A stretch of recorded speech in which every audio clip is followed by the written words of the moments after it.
games.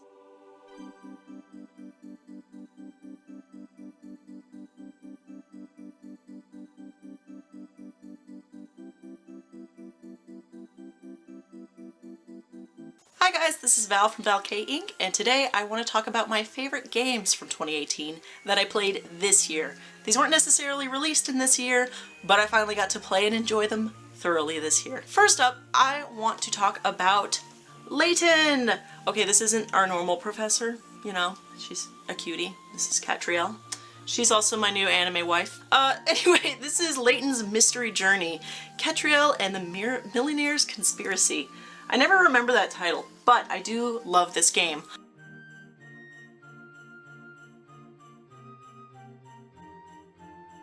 I played this game at the beginning of the year after getting it for Christmas last year, and I was obsessed. You want to know how obsessed? I unlocked every outfit, every item for the agency. I played every single puzzle. I completed it 100% this game. I love Layton.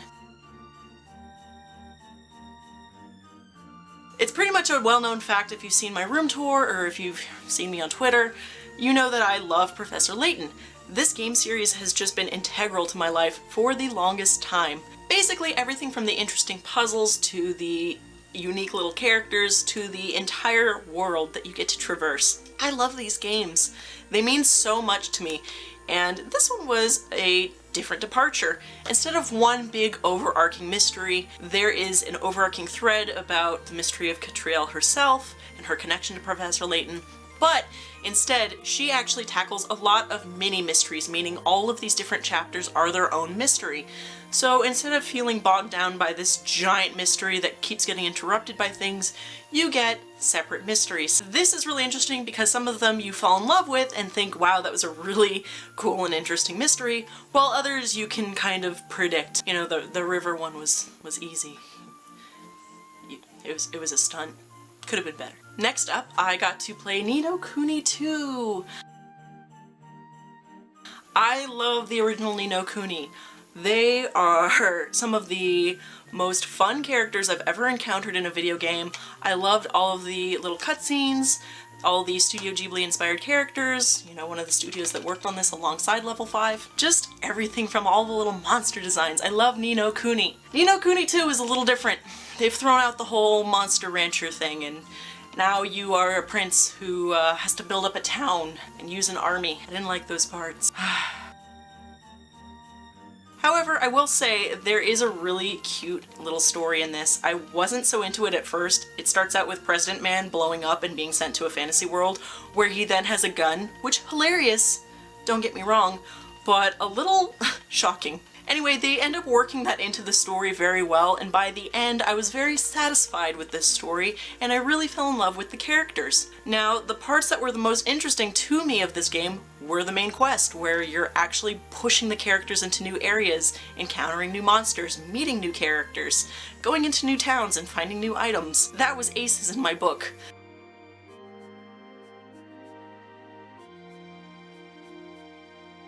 But the whole building a city where all you have to do is pump points into the right spot and put people there, gosh, that was so boring. Don't worry, I still 100%ed my town. I wasn't gonna put this game down until I did, so I'm very proud of it. Yeah, I would rather have a bunch of little monsters to feed and pet and fight with. I still think the first game is so much more enticing and more fun to play, but a lot of people didn't like that monster aspect of it, and instead of capturing monsters to fight on your side and caring for them, this opts for the more battle-ready, king leading an army approach. And some people would way prefer leading an army in those little skirmishes or building up a kingdom. I didn't, but I still really enjoyed this game. This one was a lot of fun. If you know me at all, you know that I am a huge Persona fangirl.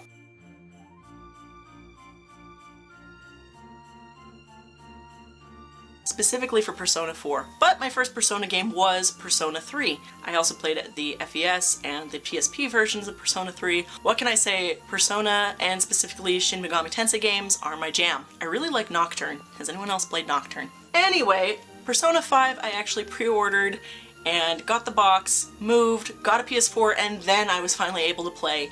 And I just want to say that all of these characters are so lovely. That is what makes Persona games so enjoyable.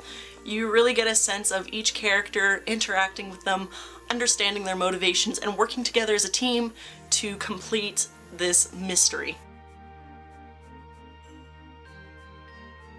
And in this one, you are the Phantom Thieves stealing hearts and fixing the mysteries of all these broken and damaged people who are ruining the world, which, my god, some of them are really messed up. Anyway, this game was a huge time sink in my life, and I wouldn't take back a moment of it. It was so engaging. The whole UI really puts you in this Persona world, and the thing that I like about this Persona game versus previous ones is the more elaborate dungeons. I mean, you can compare the Persona 3 running around in giant empty halls versus this.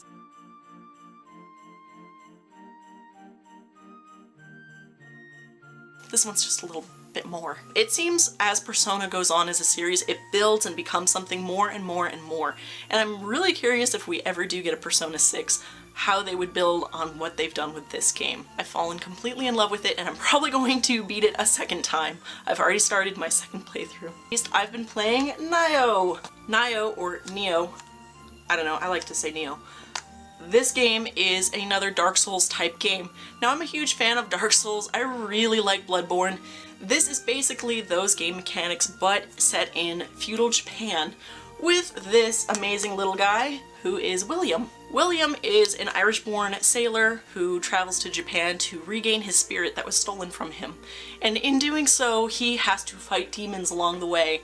And I can't explain how frustrating and annoying this game can be, and yet you feel so much triumph when you do complete a level. I've been very addicted to this, so much so in the later half of the year that I haven't even been watching new anime.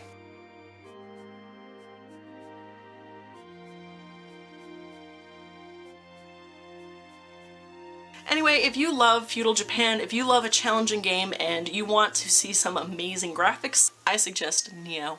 The other game that I fell in love with this year was Concept Revolt.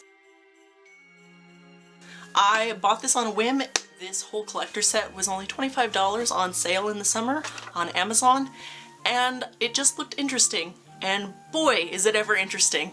Basically, this is a card-based board game put into a video game. It's a lot. It's a lot. What I do love about this game isn't so much the game itself. It's a very good card game. I like that it's more strategy-based versus points-based, meaning even when you unlock new cards, you're not necessarily unlocking new values to those cards. It's not a matter of who has a higher card, it matters who is better with their deck. This is the kind of game that I play, and I wish it was an anime. They have these really interesting moments in this game that I haven't seen elsewhere. For example, there's this one part where you are part of this clan that's against the government, I guess. The Count. The evil Count. And his men are chasing you, and they chase you into your base. And a fire breaks out, and you're all trapped in this base together, and there's a fire, and you don't know what to do. So, what happens? Instead of trying to escape this impenetrable building, the team decides to call a match. And when you call a match in Concept Revolt, everyone goes on this floating platform, which is the board, and plays a game, and nothing in the outside world can affect you. Ultimately, you play this big deathmatch card game in a burning building to save your own life, and it's pretty rad. I feel like if that were in an anime, that would be really exciting and different. Here, it's not. It's an interesting idea, but it's not as spectacular. I mean, the graphics are the graphics. What I will say that I like the most about this game is its personality. As you're fighting on this board game and you're putting down cards and gaining territories, basically everyone on the board smack talks each other the entire game, and you can't escape it. I think that kind of back and forth would be really fun in an anime, and it would be a cool way to kind of explain the gameplay while also getting a sense of the characters. So I beat this game, I had a lot of fun, it gets really difficult towards the end. I like the whole atmosphere of climbing this dark tower to defeat this evil count in this dark medieval type world. I enjoyed it. It's so hard to recommend unless you like those types of games, but hey, points for a unique story. Anyway guys, those are some of the games that I fell in love with this year. Why don't you tell me down in the comments which games you fell in love with this year? I also want to recommend another YouTuber for you guys, Boosterbox Buster, if you don't already know. does a lot of card openings himself, and he has a lot of figure reviews and watches a lot of interesting anime and video game play. So please go to his channel and check him out. Anyway guys, that's it for this one. I hope you've been enjoying the 12 days of anime. These have been so fun to do. Anyway, I will see you guys in the next video. Bye guys!